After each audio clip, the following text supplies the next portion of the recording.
শেখ হাসিনা আসবে, বাংলাদেশ হাসবে। নিষিদ্ধ ঘোষিত সংগঠন ছাত্রলীগের নেতাকর্মীদের মুখে এমন স্লোগান আর গভীর রাতে মশাল মিছিলের আলোয় সাম্প্রতিক দিনগুলোতে দেশের বিভিন্ন অঞ্চলে নতুন করে রাজনৈতিক চাঞ্চল্য তৈরি হয়েছে।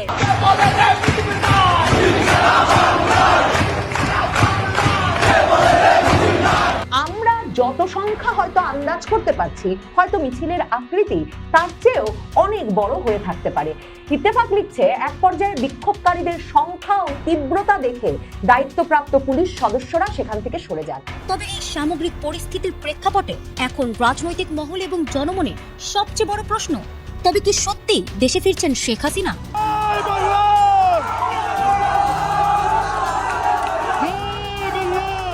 এবং এর মধ্য দিয়ে রাজনীতি 180 ডিগ্রি ঘুরে যাচ্ছে এবং রাজনীতির জন্য এটা চিন্তার এবং অশনির সংকেত ডেফিনেটলি। আসসালামু আলাইকুম ওয়া রাহমাতুল্লাহ। বিডি নিউজ বক্সের নতুন একটি নিউজে আপনাদেরকে স্বাগতম।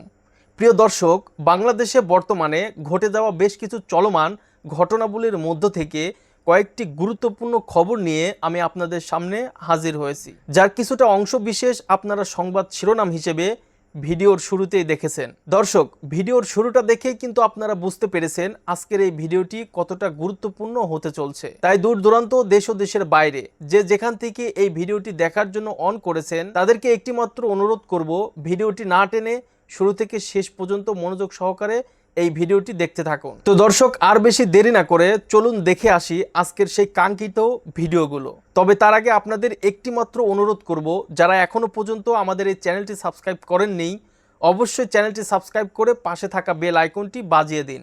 আর যারা অলরেডি ইতিমধ্যে সাবস্ক্রাইব করে রেখেছেন তাদেরকে অসংখ্য ধন্যবাদ এবং আমাদের পক্ষ থেকে অভিনন্দন জানাচ্ছি। তো চলুন দর্শক, ভিডিওতে একটা লাইক দিয়ে ধারাবাহিকভাবে সবগুলো ভিডিওর আলোচনা পর্যায়ক্রমে আমরা এবারে দেখে আসি। এ মাসের 1 তারিখেই বাংলাদেশের সংবাদ মাধ্যমে শত বাধা নিষেধের পরেও খবর বেরিয়েছিল যে শতাধিক নেতাকর্মী নিয়ে শত নেতাকর্মী নিয়ে নাকি ছাত্রলীগ মিছিল করেছে, বড় মিছিল হয়েছে ছাত্রলীগের। আর তখনই বলেছিলাম যে শতাধিক থেকে আসলে লাখের পথে উদ্দেশ্য নিয়ে হাঁটছে ছাত্রলীগ।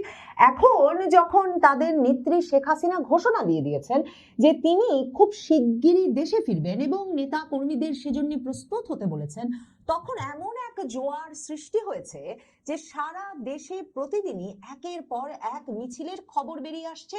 ছাত্রলীগের এখন লক্ষ্য এই শত হাজার জনের মিছিলকে লাখের মিছিলে পরিণত করা, আর লাখ লাখ মানুষের মিছিল নিয়ে শেখ হাসিনা যেদিন ঢাকায় নামবেন সেদিন শেখ হাসিনাকে স্বাগত জানানো। এখন 4 দিনের মাথায় এসে মানে শতাধিক ব্যক্তি নেমে গেছেন। প্রথম আলোর মতো পত্রিকাকেও যখন একটা শিরোনাম করতে হয়েছিল ছাত্রলীগের ওই মিছিলটার বিষয়ে জুনের 1 তারিখে, তারপর 4 দিনের মাথায় এসে এখন বাংলাদেশের সংবাদ মাধ্যমগুলোকে শিরোনাম করতে হচ্ছে যে বিশাল মিছিল ছাত্রলীগের, হাজারো মানুষের মিছিল ছাত্রলীগের। এবং ইনকিলাবের মতো পত্রিকা তারা শিরোনাম করছে যে নোয়াখালীতে নিষিদ্ধ ছাত্রলীগের মিছিল সটকে পড়ল পুলিশ। ইত্তেফাক শিরোনাম করছে হাজারো নেতাকর্মী নিয়ে ছাত্রলীগের মিছিল, সরে গেল পুলিশ। এবং সেখানে ইত্তেফাক লিখছে যে নোয়াখালী সদর উপজেলায় নিষিদ্ধ সংগঠন ছাত্রলীগের নেতাকর্মীরা একটা বড় ধরনের মিছিল বের করেছিলেন। মিছিলকারীদের বিপুল উপস্থিতি দেখে উপস্থিত থাকা সুধারাম থানা পুলিশ সদস্যরা সেখান থেকে সরে যান বলে অভিযোগ উঠেছে। নোয়াখালীতে পুলিশের বাধা উপেক্ষা করে ছাত্রলীগের মিছিলে উপস্থিতি বেড়ে গেলে পুলিশ সদস্যদের সরে আসতে হয়, একথা সরাসরি সেখানে সেই স্থানীয় থানার ওসি উল্লেখ করেছেন। মিছিলের ভিডিও যদি দেখেন দেখবেন যে মিছিলটা চলছেই। এবং শুধু তাই নয়, মানে এটা শুধু মিছিল ছিল না, মিছিল ছিল, সমাবেশ ছিল। আগে থেকে ঘোষণা দেওয়া ছিল যে নোয়াখালীর সদর উপজেলার ওই বাজার এলাকাটাতে মিছিল এবং সমাবেশ করবে নিষিদ্ধ ঘোষিত ছাত্রলীগ। পুলিশ উপস্থিত হয়েছিল সেই মিছিলে বাধা দিতে, কিন্তু যেই বিরাট আকারের জনসমাবেশে পরিণত হয় পরে মিছিল, তখন ওই ইনকিলাবের ভাষায় পুলিশ সটকে পড়তে বাধ্য হয়।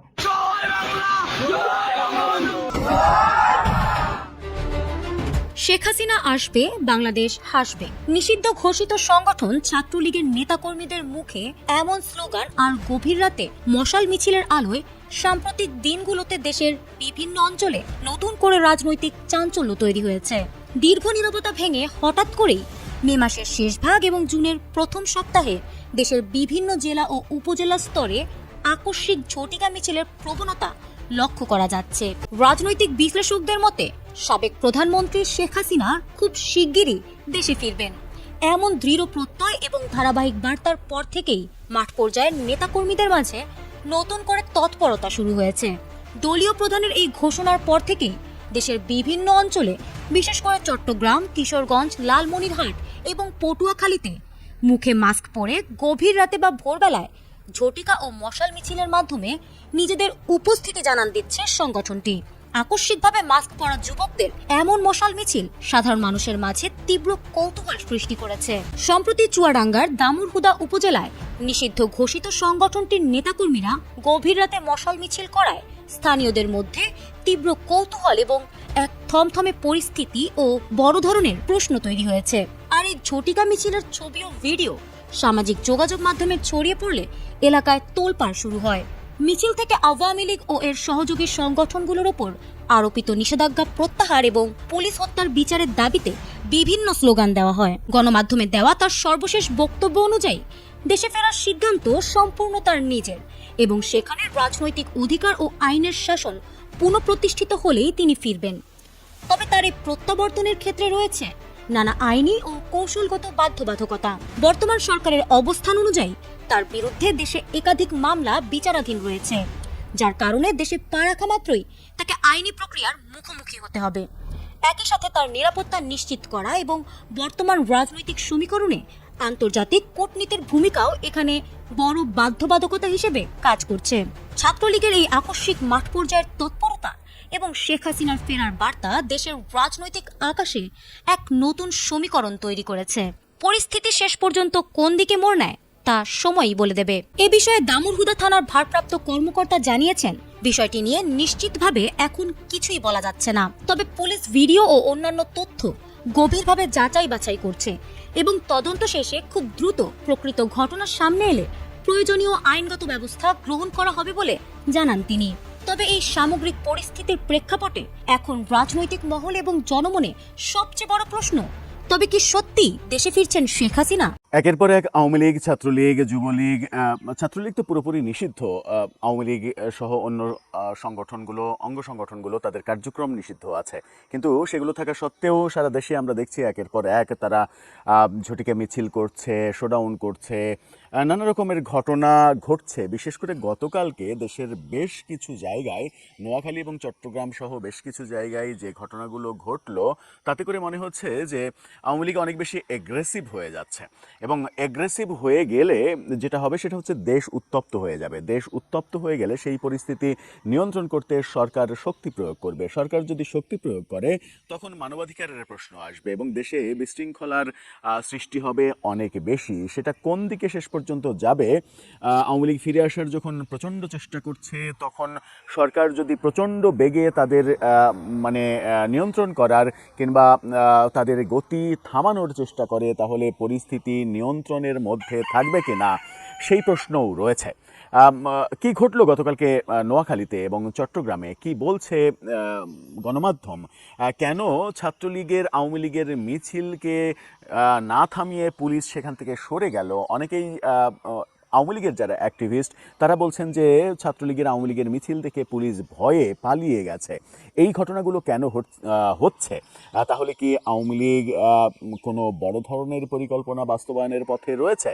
চলুন একটু বুঝে দেখার চেষ্টা করি নোয়াখালী এবং চট্টগ্রামের ঘটনা দুটো নিয়ে। দর্শক, কয়েকদিনের ব্যবধানে আমরা দেখেছি ব্রাহ্মণবাড়িয়ায় বেশ বড় শোডাউন, এরপরে চট্টগ্রামে একাধিক শোডাউন, চট্টগ্রামে ইঞ্জিনিয়ার মোশাররফকে কেন্দ্র করে জানাজা, তার আগে পরে বিভিন্ন ধরনের শোডাউন, গতকালকে আবারও যুবলীগের শোডাউন।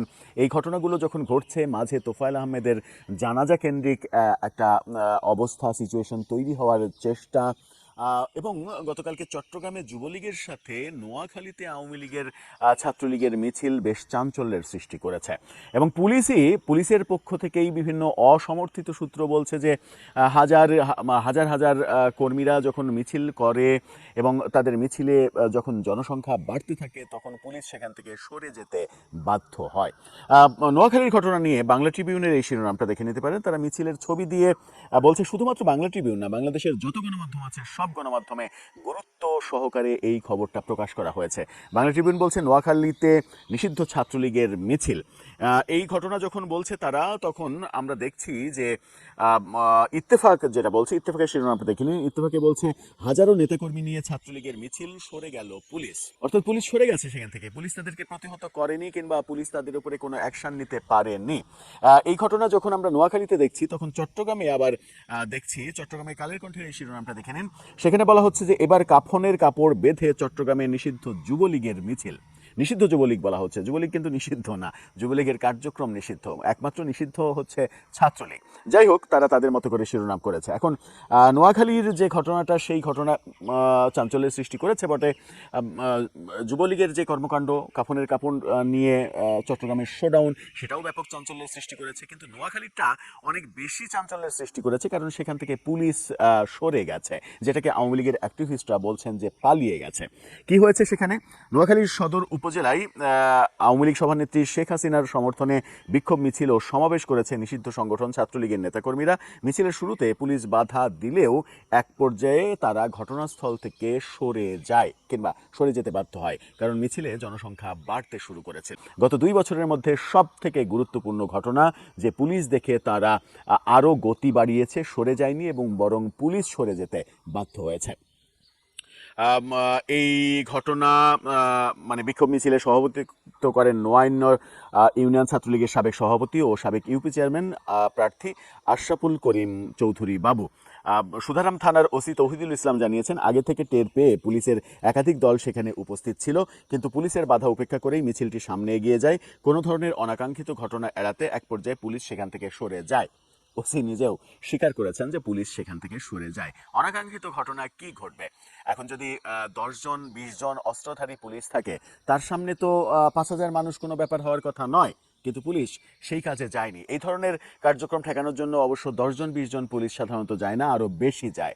সেই ক্ষেত্রে পুলিশ যে পিছু সরলো, পিছু হটলো, এই পিছু হটলো যে পুলিশ, তাদেরকে আবার আওয়ামী লীগের ফ্যাসিস্টের দোসর ট্যাগ দেয়া হবে কিনা সেই প্রশ্ন আসে। এই ওসি সাহেবকেও আওয়ামী লীগের দোসর ট্যাগ দেয়া হলে আশ্চর্য হওয়ার কিছু থাকবে না, কারণ গত 2 বছরে আমরা দেখেছি সব থেকে সস্তা জিনিসের নাম আওয়ামী লীগের দোসর ট্যাগ। পুলিশ কেন সরে গেল? পুলিশের মধ্যেই ছাত্রলীগ আছে, পুলিশের মধ্যেই আওয়ামী লীগ আছে, পুলিশ তাদের গ্রেপ্তার না করে সরে যাবে কেন? এই প্রসঙ্গগুলো আসবে। যেহেতু এই ঘটনাটা ঘটলো, এই ঘটনাটা সারা দেশে চাঞ্চল্যের সৃষ্টি করলো। শুধুমাত্র এটা না, গতকালকে দেশের বেশ কিছু জায়গায় এরকম ঘটনা ঘটেছে, কিন্তু পুলিশ সরে গেছে এই ঘটনা শুধুমাত্র গতকালকে না, গত 2 বছরের মধ্যে এই প্রথম ঘটলো। এর আগে যত ঘটনা ঘটেছে, পুলিশ দেখলে ছাত্রলীগ আওয়ামী লীগের মিছিলকারীরা সরে গেছে, গ্রেপ্তারের ভয়ে সটকে পড়েছে। গতকালকে পুলিশই সটকে পড়লো, যেটা ওসি নিজে স্বীকার করলেন। এই দৃশ্য খুব একটা স্বাভাবিকভাবে নেয়ার কিন্তু কোনো কারণ নেই, কারণ আওয়ামী লীগ যদি মানে এই 1-2 হাজার নেতাকর্মীর ব্যাপারেই যদি এরকম অবস্থা হয়, তাহলে আওয়ামী লীগ ক্রমেই তাদের মনে হচ্ছে তারা এগ্রেসিভ হয়ে উঠছে। তারা যদি সত্যি এগ্রেসিভ হয়ে ওঠে, সেটা কন্ট্রোল করা পুলিশের পক্ষে অনেক বেশি কঠিন হবে।